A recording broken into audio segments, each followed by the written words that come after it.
Lord, palakasin mo ako sa mga oras na ito. Bigyan mo pa ako ng maraming inspirasyon para makamove on sa buhay ko.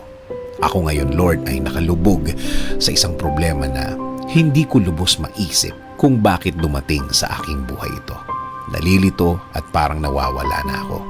Parang walang makapitan. At alam kong walang makakaintindi ng aking kalagayan. Bigyan niyo po ako, Panginoon, ng guidance para malaman ko kung ano ang dapat kong gawin at kung ano ang dapat isipin. Ibigay niyo po sa aking daan ang mga taong tutulong sa akin at maging tamang impluensya sa aking buhay. Taong nakareceive na din ng inyong pagpapala at ng inyong guidance at patuloy na nabubuhay ng tama na ayon sa inyong kalooban, Panginoon.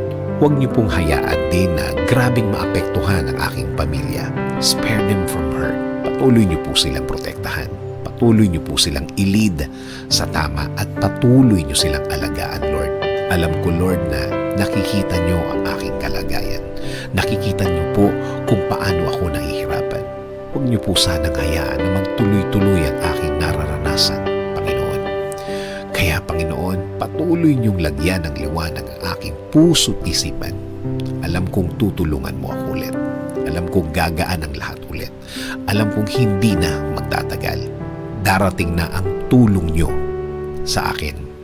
Dasal ko, Lord, na patuloy mo akong bigyan ng lakas para sa araw-araw. Para mas maharap ko ang mga problemang ito.